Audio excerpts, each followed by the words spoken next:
Hello दोस्तों, आशा करते हैं आप लोग बहुत अच्छे होंगे मेरे भाई। देखो, जो बच्चे फोर्थ पेपर में थोड़ा बहुत कह रहे थे कि सर न्यूमेरिकल भी करा दो, ताकि जो बच्चे न्यूमेरिकल में इंटरेस्टेड हैं वो न्यूमेरिकल भी सॉल्व कर लें। तो मेरे भाई उसी को ध्यान में रखते हुए आज के इस टॉपिक में हम लोग कुछ न्यूमेरिकल भी सॉल्व करेंगे, क्योंकि जो विचलन के माप है ना, इसमें कुछ न्यूमेरिकल भी हैं, तो हम लोग न्यूमेरिकल को भी सॉल्व करेंगे। देखो, इसके पहले जब हम लोग सेंट्रल टेंडेंसी पढ़े थे, यानी कि मेरे भाई की केंद्रीय प्रवृत्ति पढ़े थे, तो उसमें भी हम लोग न्यूमेरिकल ज्ञात किए थे, माध्यांक, मीन, उसके बाद बहुलक। उसमें भी न्यूमेरिकल सॉल्व किए थे, लेकिन इसमें थोड़ा सा और न्यूमेरिकल का जो लेवल है थोड़ा सा अप है, ठीक है। तो इसमें भी हम लोग न्यूमेरिकल पढ़ेंगे, तो परेशान मत होइए। और हाँ, जो विचलन के माप है, जो थोड़ा बहुत थ्योरी है, उसे भी आप लोग पढ़ लो, आपका उससे भी कॉन्सेप्ट क्लियर हो जाएगा, क्योंकि मेरे भाई परिभाषा और भाषा पूछता रहता है हमेशा, ठीक है।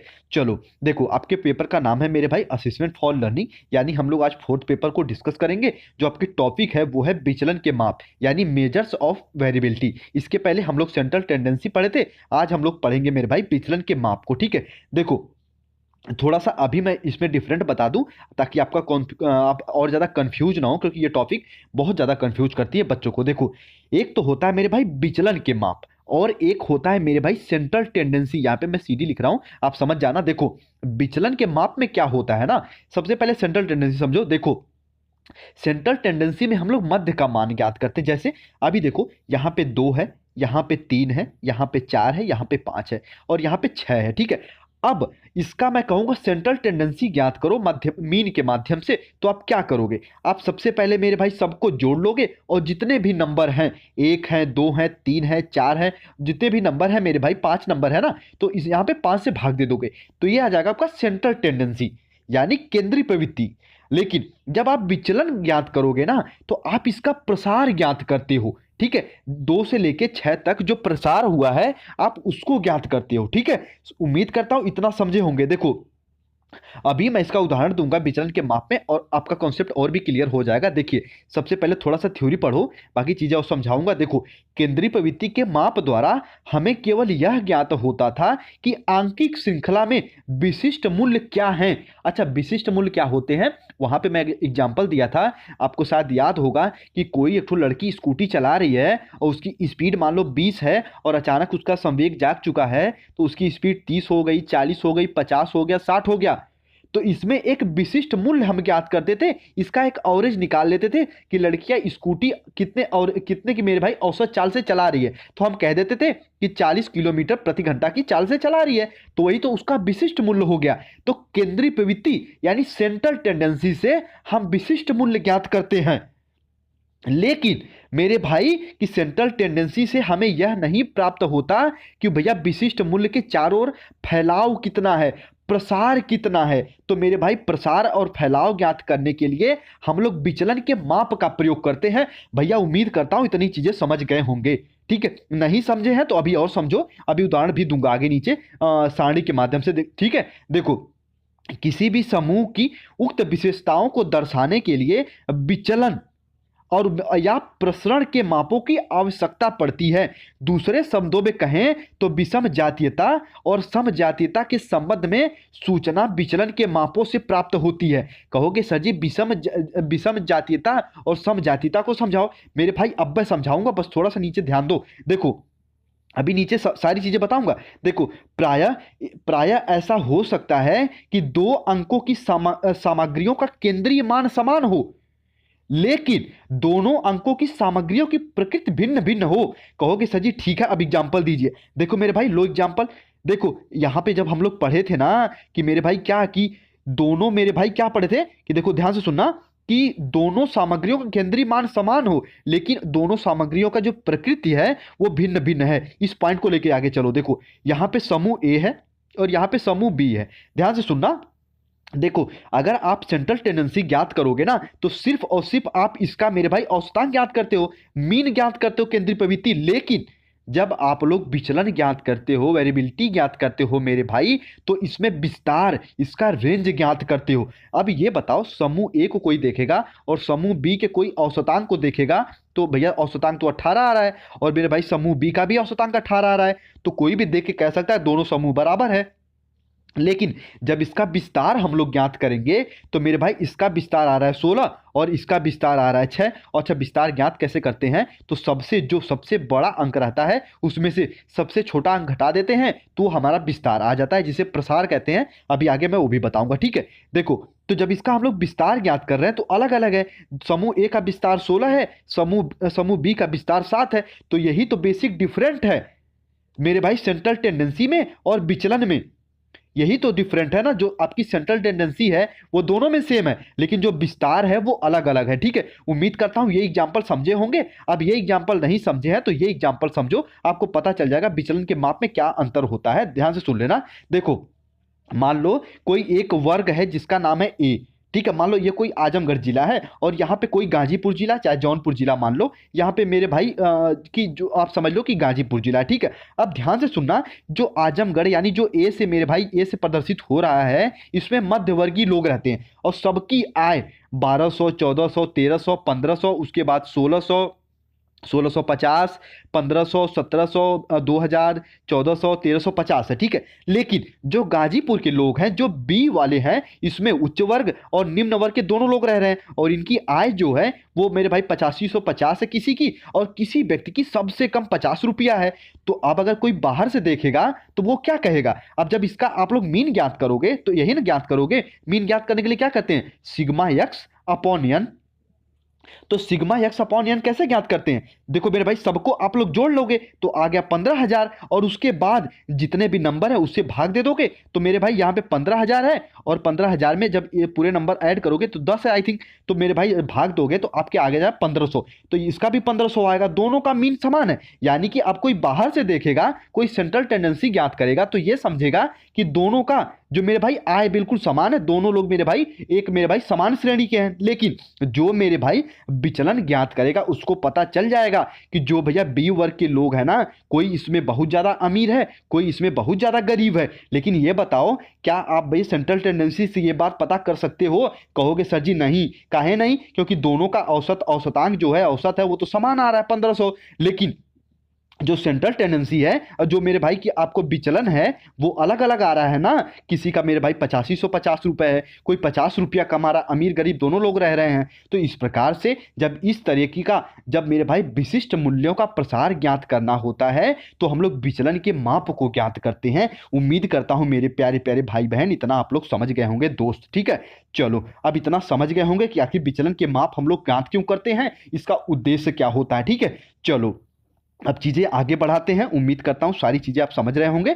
चलो, और हाँ, थोड़ा सा अभी कह देता हूँ, काहे कि मेरे भाई लड़कवा कुल देखते तो हैं वीडियो, जो भैया लड़की लोग हैं, जो जो मेरे भाई गर्ल्स हैं, वो उनका मेरे भाई पूरा विश्वास रहता है मुझे कि वो चैनल को देखती भी हैं और शेयर भी करती हैं। पर जो लड़के लोग हैं मेरे भाई, जो स्टूडेंट हैं, आप लोग यार थोड़ा सा कहते हैं ना, अपने काम के प्रति ईमानदार बनो यार। अगर चैनल समझ में आता है, थोड़ा आप लोग भी शेयर करो, आपका भी फर्ज बनता है कि नहीं बनता है, ठीक है। चलिए कंटिन्यू करते हैं टॉपिक। देखो, विचलन के प्रकार, विचलन के माप के प्रकार क्या होते हैं, तो मेरे भाई मुख्यतः 4 प्रकार होते हैं। कहोगे सर जी अभी थोड़ा सा एग्जांपल तो देखो, ध्यान से सुनो। जब हम लोग सेंट्रल टेंडेंसी ज्ञात करते थे तो वहां मुख्यतः 3 चीजों को हम लोग 3 प्रकार पढ़ते थे। कौन कौन से, सबसे पहले जब हम लोग पढ़े थे तो मेरे भाई हम लोग पढ़े थे, आपको आपको याद होगा, सबसे पहले हम लोग किसको पढ़े थे, तो मेरे भाई मीन को पढ़े थे, माध्यांक को पढ़े थे, उसके बाद बहुलांक को पढ़े थे, औसतांक को पढ़े थे। 3 चीज ना, इसमें हम लोग 4 चीजों को पढ़ेंगे विचलन के माप में। कौन कौन से, प्रसार, मध्यमान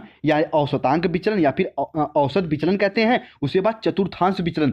जब मैं संडे संडे को लाइव क्लास लेता हूं तो कुछ बच्चे पूछ रहे थे कि सर जी चतुर्थांश विचलन क्या होता है, वहां भी मैंने बताया था। यहां थोड़ा सा और समझ लेना, इस पे हम लोग उदाहरण भी समझेंगे, ठीक है, न्यूमेरिकल भी करेंगे अभी आगे, ठीक है। उसके बाद मानक विचलन। चलो, सबसे पहले हम लोग समझते हैं प्रसार क्या होता है। विचलन के माप के प्रकार में जो प्रसार है वो क्या होता है, तो देखो प्रसार को एक शब्दों में, देखो कभी भी इस पे मेरे भाई लॉन्ग आंसर टाइप क्वेश्चन नहीं लिखने को आता है, 50 वर्ड्स में ही लिखने को आता है, तो इसमें भी लिख सकते हो। अगर कह दिया कि प्रचार को मेरे भाई परिभाषित करो द रेंज को, या फिर रेंज को परिभाषित करो प्रसार को, तो लिख सकते हो प्रसार वह होता है जो उच्चतम मान और निम्नतम मान अंकों की दूरी होता है, वही होता है प्रसार, ठीक है। अब इसको मेरे भाई एग्जाम्पल समझ लो। देखो, इसको मैं टेलीग्राम पे भी शेयर किया था।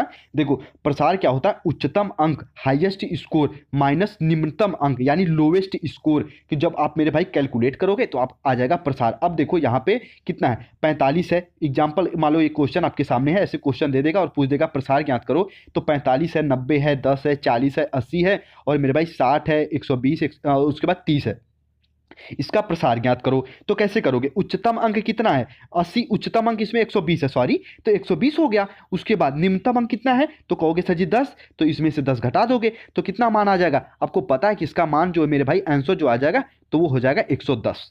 तो मेरे भाई प्रसार कितना आ गया, 110 आ गया। उम्मीद करता हूं प्रसार आप लोग समझ गए होंगे विचलन के माप में। अब हम लोग समझेंगे कि मध्यमान क्या होता है, जिसे कहते हैं औसतांक विचलन क्या होता है। ठीक है भाई, चलो अब देखो औसतांक विचलन क्या होता है, थोड़ा सा मेरे भाई इसमें कंफ्यूज करने वाला ये टॉपिक है औसतांक विचलन और एवरेज डेविएशन। इसे एडी से डिफाइन करते हैं या फिर एडी से प्रदर्शित करते हैं, पर ध्यान से समझोगे तो समझ में आ जाएगा। ठीक है, देखो इसका अर्थ और परिभाषा समझ लो, एक ही चीज। देखो औसतांक विचलन विचलन का वह माप है जिसका उपयोग वर्तमान शोध कार्यों में प्रायः देखने को नहीं मिलता। विचलन के इस माप में औसतांक के लिए गए विचलनों के चिन्हों को महत्व नहीं दिया जाता। कहोगे सर जी चिन्हों को महत्व नहीं दिया जाता, अभी जब उदाहरण बताऊंगा ना तो समझ में आ जाएगा। ठीक है, समस्त विचलनों का औसत निकाल लिया जाता है। देखो समस्त विचलनों का औसत निकाल लिया जाता है, इसको कहीं नोट पॉइंट करके लिख लेना औसतांक विचलन में। ठीक है, ठीक है, चलो उसके बाद इसे थोड़ा सा पढ़ लो, बाकी उदाहरण पे चलते हैं हम लोग। इस कारण से इसे किसी आंकिक श्रृंखला के विभिन्न अंकों की उस श्रृंखला के औसतांक से दूरी के रूप में परिभाषित करते हैं। ठीक है, अब इसका मेरे भाई उदाहरण समझ लो, आपका सब कॉन्सेप्ट क्लियर हो जाएगा कि औसतांक विचलन या फिर औसत विचलन आखिर होता क्या है। ठीक है, ध्यान से समझो। आपको देखो ऐसे मेरे भाई आपके एग्जाम में देखने को मिल जाएगा कि निम्नांकित आंकड़ों से औसत विचलन की गणना कीजिए या फिर औसतांक विचलन की गणना कीजिए, और ये सारणी आपको खुद तैयार करनी पड़ती है। ठीक है, सारणी में कुछ नहीं रहता, सबसे पहले आप लोग सीरियल नंबर लिखना यानी क्रम संख्या, उसके बाद जितने भी यहाँ पे नंबर हैं सबको मेरे भाई जितने नंबर हैं 7 नंबर है तो आप यहाँ पे 7 जो कि नंबर लिखना क्रम संख्या में। उसके बाद प्राप्तांक, बच्चों ने जितना मेरे भाई नंबर पाया है, कोई 15 पाया, कोई 15, कोई 18, 14, 12, 10, 7, ये लिख लेना। उसके बाद जो इंपॉर्टेंट आता है वो है विचलन। अब विचलन हम ज्ञात कैसे करते हैं, तो यक्स माइनस यम। कहोगे सर जी यम क्या है, तो मेरे भाई जब हम लोग सेंट्रल टेंडेंसी पढ़े थे तो मैं आपको बताया था ना कि यम कैसे ज्ञात करते हैं, तो सिग्मा यक्स अपॉन यम। सिग्मा यक्स कितना है 90 है, जितना प्राप्तांक उसको जोड़ोगे तो सिग्मा यक्स हो गया। उसके बाद यन कितना है, जो मेरे भाई क्रम संख्या जितने हैं वो तो है यन, तो जो मेरे भाई जब 91 में 7 से भाग दोगे तो आ जाएगा 13, 13 सते 91, तो मेरे भाई आ जाएगा यम का मान। अब देखो यक्स माइनस यम, अभी मैं ऊपर जो यहाँ पे ये पढ़ा था ना, क्या देखो ध्यान से सुनना कि इसमें हम लोग चिन्हों को महत्व तो नहीं देते औसतांक विचलन में मेरे भाई। अब इसका देखो इंप्लीमेंट होगा, यहाँ पे ध्यान से सुन लेना। देखो अब जब 15 में से 13 घटाओगे तो मेरे भाई 2 आएगा। ठीक, अब जब मेरे भाई 15 में से 13 घटाओगे तो 2 आएगा विचलन। अब देखो 18 में से 13 घटाओगे तो 5 आएगा, लेकिन 14 में से 13 घटाओगे तो 1 आएगा। अब इंपॉर्टेंट आ रहा है 12, 12 में से 13 घटाओगे तो कहोगे सर जी 1 आना चाहिए, लेकिन औसतांक विचलन में हम लोग चिन्हों को महत्व तो नहीं देते, तो मेरे भाई इसमें बीजगणितीय अवहेलना करते हैं बीजगणितीय रूलों का। तो मेरे भाई जब 12 में से 13 घटाएंगे तो 1 आ जाएगा। इसी प्रकार 10 में से जब 13 घटाएंगे तो 3 आएगा, 7 में से 13 घटाएंगे तो 6 आ जाएगा। अब देखो ये तो मेरे भाई आ जाएगा विचलन। अब देखो यहाँ पे मैं जब पढ़ा था ना कि विचलनों समस्त विचलनों का औसत निकाल लिया जाता है। अब देखो जितने भी यहाँ पे विचलन हैं 20, इसका औसत निकाल लेंगे। आपको पता है कि मेरे भाई 20 में औसत निकालने के लिए जितने भी नंबर रहते हैं उससे भाग दे देते हैं। जब 20 में 7 से भाग दोगे तो आ जाएगा 2.87, 2.857 आ जाएगा। ठीक है, देखो दशमलव के बाद जितने भी डिजिट रहते हैं सबको एक एक करके पढ़ा जाता है। ठीक है, 857 नहीं पढ़ते। ठीक है, चलो उसके बाद ये आपका जो कि मेरे भाई एवरेज डेविएशन आ जाएगा। ठीक है, चलो उम्मीद करता हूं आप लोग मेरे भाई क्या है औसत विचलन को समझ गए होंगे। अब हम लोग ये चलते हैं कि चतुर्थांश विचलन क्या होता है। ठीक है, इंपॉर्टेंट ये भी है, इसे भी कभी कभी 2 नंबर में, कभी कभी न्यूमेरिकल टाइप में पूछ लेता है। ठीक है, ध्यान से समझना। देखो चतुर्थांश विचलन, ठीक है, क्वार्टाइल डेविएशन इसे कहते हैं। ध्यान से सुन लेना, शॉर्ट फॉर्म में क्यूडी कहते हैं। ठीक है, चतुर्थांश विचलन प्रथम और तृतीय चतुर्थांश बिंदुओं के मध्य की आधी दूरी है। प्रथम और तृतीय चतुर्थांश बिंदुओं की मध्य की आधी दूरी होती है। इसका सूत्र ये है मेरे भाई कि मेरे भाई क्यू डी बराबर Q3 माइनस Q1 अपॉन 2। ठीक है, अब देखो Q3 को क्या कहते हैं, थर्ड क्वार्टाइल, उसके बाद Q1 को क्या कहते हैं, फर्स्ट क्वार्टाइल। ठीक है, अब देखो Q1 कैसे निकालते हैं, तो n प्लस 1 अपॉन 4। n क्या है मेरे भाई, जो जो सीरियल नंबर होते हैं ना उसी के तो n कहते हैं, वो n हो गया। उसको मेरे भाई n प्लस 1 4 से भाग दो दोगे तो Q1 आ जाएगा। उसी प्रकार से Q3 भी आप निकाल लोगे। अब देखो एक एग्जाम्पल लिखते हैं हम लोग चतुर्थांश निकालने के लिए। देखो निम्नलिखित आंकड़ों में सेमी इंटर क्वार्टाइल यानी मेरे भाई चतुर्थांश विचलन की गणना कीजिए। ये आपको नंबर दे देगा, सारणी आपको खुद तैयार करना पड़ता है, कभी कभी सारणी दे भी देता है एग्जाम में। ठीक है, अब देखो ऐसे आप लोग सारणी, सीरियल नंबर और स्कोर। अच्छा, स्कोर जब आप लोग लिखना ना तो मेरे भाई क्रम से 10 12 14, ये नहीं कि 10 के बाद 14 लिख दो, ऐसे नहीं, एक क्रम में इसको लिखना। ठीक है, चलो आप इस तरीके से सारणी तैयार कर लोगे। अब देखो जैसे ही सारणी तैयार करोगे ना, अब आपको मेरे भाई Q1 निकालना पड़ेगा। Q1 कैसे निकालते हो, n प्लस 1 अपॉन 4, मैं ऊपर बताया था, आइटम यानी पद। ठीक है, चलो n कितने हैं मेरे भाई, 11 हैं। उसके बाद 1 प्लस 4, जब आप 12 में 4 से भाग दोगे तो ये आ जाएगा 14। ठीक है, और उसके बाद ये आ जाएगा थर्ड आइटम, और थर्ड आइटम है कितना मेरे भाई, तीसरा पद है कितना, तो मेरे भाई 14 है। ठीक है, उसी प्रकार से Q3 निकालना। Q3 कैसे निकालोगे, 3, उसके बाद ब्रैकेट में मेरे भाई n प्लस 1 अपॉन 4। तो आपको पता है n कितना है, 11 प्लस 1 मेरे भाई ये हो जाएगा 12, और फिर आपको पता है कि 12 3 36। 36 में जब 4 का भाग दोगे तो आ जाएगा भाई 9, और जो 9वां पद कितना है, तो यह 24। अब देखो ध्यान से सुन लेना, Q3 Q1 निकल गया ना, तो बताओ Q3 कितना है, तो कहोगे सर जी 24, और Q1 कितना है, तो कहोगे सर जी ये है 14। और जब Q3 में जब Q1 माइनस करोगे उसके बाद 2 से भाग दोगे तो कितना आ जाएगा, तो मेरे भाई ये आ जाएगा 10 अपॉन 2, और इसको जब सॉल्व करोगे तो आ जाएगा 5। ठीक, ये आपका QD निकल गया, यानी चतुर्थांश विचलन। उम्मीद करता हूं ये भी आप लोग समझ गए होंगे। ठीक है, चलो अब उसके आगे जो मेरे भाई है अगला जो प्रकार में है वो है मानक विचलन। ये थोड़ा सा इंपॉर्टेंट है, स्टैंडर्ड डेविएशन, इसे समझ लो। देखो प्रसरण और मानक विचलन, देखो दोनों में संबंध होता है, इसलिए मैं साथ लिखा हूं इसे। ठीक है, देखो जब हम औसतांक विचलन यानी एडी जब हम लोग ज्ञात कर रहे थे, करते समय हमने ये देखा था चिन्हों को हम लोग महत्व नहीं देते थे, यानी चिन्हों की उपेक्षित कर विचलनों को जोड़ा जाता था, यानी चिन्हों को बिना महत्व दिए हम लोग विचलनों को जोड़ा जाता था। लेकिन मानक विचलन में हम चिन्हों को महत्व देते हैं, कहने का साफ साफ अर्थ है, इसमें हम लोग बीजगणितीय सिद्धांत को फॉलो करते हैं। ठीक है, और मेरे भाई जो विचलन है ना उसका वर्ग कर देते हैं। अब वर्ग क्यों करते हैं अभी मैं आगे वो भी बताऊंगा। ठीक है, अभी यहाँ पे देखो, जो यहाँ पे कि थोड़ा सा इसे पढ़ो। देखो विचलनों के वर्गों का औसतांक निकालने से विचलनों का माप प्राप्त हो जाता है। विचलनों के वर्गों का औसतांक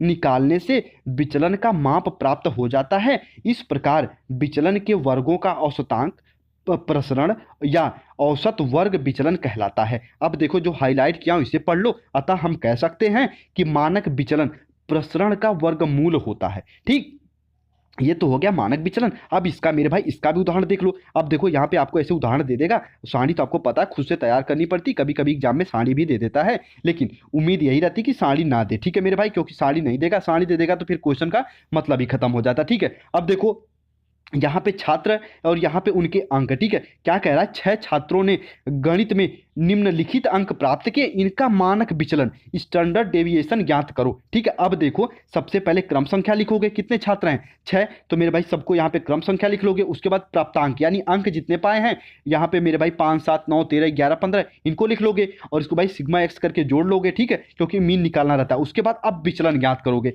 अब देखो आपको पता है यहाँ पे कि विचलन कैसे ज्ञात करते हैं, आपको पता है कि मीन कैसे ज्ञात करते हैं, सिग्मा एक्स अपॉन एन 10 आ जाएगा। आपको पता है जब मेरे भाई 60 में 6 से भाग दोगे 10 आएगा ना। अब देखो यहाँ पे 10, अब जैसे हम लोग ऊपर ज्ञात करते थे औसतांक विचलन में तो हम लोग माइनस को छोड़ देते थे, लेकिन इसमें लेते हैं। अब देखो जब 5 में से मेरे भाई 10 को घटाओगे तो कितना आएगा, अब बताओ। जब यहाँ पे देखो 5 में से 10 को घटाओगे तो कितना आएगा, कहोगे सर जी -5 आएगा। लेकिन जब हम औसतांक विचलन को ज्ञात करते थे तो उसमें चिन्ह को नहीं काउंट करते थे, या इसमें चिन्ह को भी काउंट करते हैं, इसीलिए थोड़ा सा ये विश्वसनीय है। ठीक है, अब देखो यहाँ पे -5 आ गया। अब देखो 7 में से 10 घटाओगे तो -3 आ गया। इसी प्रकार सबको ऐड कर लोगे। अब देखो चिन्हों को हटाने के लिए ना हम इसका वर्ग कर देते हैं। यही मानक डेविएशन में यही फायदा होता है कि हम लोग चिन्हों को हटाते समय वर्ग कर देते हैं, तो चिन्ह भी हट जाता है। क्यों, क्या होता है ना कि गुणे माइनस जब आप कैलकुलेट करते हो तो ये मेरे भाई प्लस हो जाता है, सबको पता होगा, ठीक है। उसी प्रकार जब -5 का आप वर्ग करोगे तो कितना आ जाएगा, तो कहोगे सर जी 25 आ जाएगा, ठीक है। तो इसी प्रकार सबका वर्ग करोगे तो 5 का वर्ग कितना हो जाएगा 25, उसी प्रकार -3 का वर्ग 9 हो जाएगा, 1 का वर्ग 1 हो जाएगा, 3 का वर्ग 9 हो जाएगा।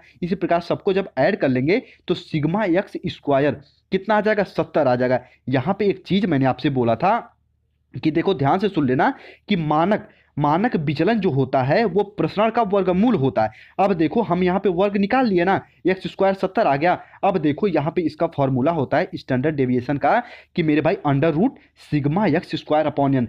सिग्मा एक्स स्क्वायर है कितना, यहाँ पे देखो सिग्मा एक्स स्क्वायर है कितना, ध्यान से सुनो, यहाँ पे देख लो थोड़ा सा।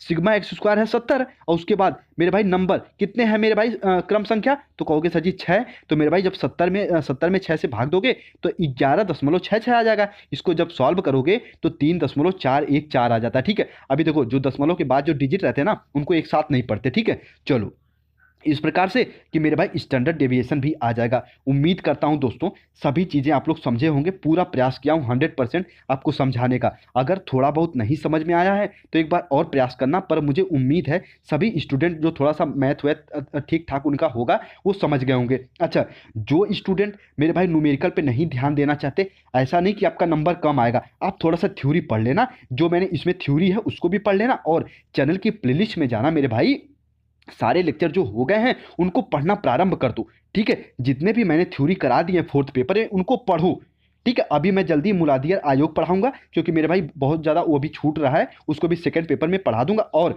जो चैनल है मेरे भाई, ये जैसे फर्स्ट सेमेस्टर आपका कंप्लीट होगा ना उसके बाद आपको मेरे भाई एनसीईआरटी साइंस की एनसीईआरटी बिल्कुल बेसिक से कवर कराएगा, क्योंकि जब आप लोग जूनियर एग्जाम देते हो ना कि टेट वेट का, उसमें आपको बहुत ज़्यादा फायदा होगा, ठीक है। तो मेरे भाई एनसीईआरटी भी कवर कराऊंगा, उसके बाद सीडीपी तो पढ़ाऊंगा ही पढ़ाऊंगा। तो मेरे भाई चैनल पे नए हो तो सब्सक्राइब करके जुड़ जाओ, पहले से जुड़े हो तो मेरे भाई आप तो मेरे भाई प्यारे मेंबर हो ही, ठीक है। उम्मीद करता हूँ प्रसार, मध्यमान, चतुर्थांश विचलन और मेरे भाई मानक विचलन सबको आप लोग जान गए होंगे। एक बार थोड़ा सा मैं और समझा देता हूँ, मुझे लगता है थोड़ा सा जिन बच्चों को अभी दिमाग से स्किप हो रहा है उनके दिमाग में बैठ जाए। विचलन के माप, एक शब्दों में कहूँ ना तो विचलन के माप विशिष्टों में विशिष्ट को ज्ञात करने के लिए जिसका प्रयोग किया जाता है वो है विचलन के माप। अब विशिष्टों में विशिष्ट क्यों कह रहा हूं, क्योंकि मेरे भाई ये बताओ कि जब हम लोग सेंट्रल टेंडेंसी ज्ञात करते थे तो उसमें हम लोग एक एवरेज पॉइंट को ज्ञात करते थे, इसमें जितना फैलाव है ना उसका एवरेज हम लोग ज्ञात करते हैं विचलन के माप में, ठीक है। चलो उम्मीद करता हूं सभी चीजें आप लोग समझ गए होंगे। अभी चैनल पर नए हो तो चैनल को सब्सक्राइब करके जुड़ जाओ, पहले जुड़े हो तो मेरे भाई थोड़ा बहुत चैनल को शेयर कर दो ताकि जो बच्चे छूटे हुए हैं ना उनके पास भी चैनल पहुंच जाए, ठीक है। क्योंकि मेरे भाई सारी चीज़ें बेसिक से बिल्कुल सिंपल लैंग्वेज में समझाने का प्रयास करता हूं ताकि आपके दिमाग में बिल्कुल बैठ जाए, ठीक है। चैनल की प्लेलिस्ट में जाना, सारे लेक्चर को पढ़ना प्रारंभ कर देना, और हाँ आपके मन में अगर कोई डाउट कोई कन्फ्यूजन रहता है तो इंस्टा आई डी पर जुड़ के मेरे कुछ भी डिस्कस कर सकते हो। यदि इंस्टा आई डी नहीं चलाते हो तो मेरे भाई बनाने की भी ज़रूरत नहीं है, जितना भी इन सब चीज़ों से बच के रहोगे उतना ही मेरे भाई आपका दिमाग एक जगह लगेगा, ठीक है। चलो पीडीएफ वूडीएफ पाने के लिए टेलीग्राम चैनल ज्वाइन कर लो, सारी पीडीएफ बिल्कुल अच्छे से पढ़े हुए हैं। अच्छा, जो बच्चे ये कहते हैं ना पीडीएफ पासवर्ड मांगता है सर, तो उसी पीडीएफ के नीचे पासवर्ड भी लिखा रहता है, ठीक है। इतना थोड़ा सा ध्यान देना, ठीक है। चलो द परफेक्ट स्टडी आपका फैमिली है मेरे भाई, थोड़ा बहुत शेयर वेयर कर देना, अपना ख्याल रखो, अच्छे से पढ़ो, ठीक है। अभी बीएड फर्स्ट सेमेस्टर अच्छे से एग्जाम क्वालिफाई करो, ठीक है। अच्छे परसेंटेज लेके आओ, थोड़ा मुझे भी खुशी हो क्योंकि मैंने आपको पढ़ाया है ना, ठीक है। अपना ख्याल रखो, अच्छे से पढ़ाई वढ़ाई करते रहो, मन में कोई डाउट कोई कन्फ्यूजन लगे तो मुझसे पूछ सकते हो, ठीक है। चलिए अपना ख्याल रखिए। अच्छा हाँ, मुस्कुराते जरूर रहिए, ठीक है। चलिए।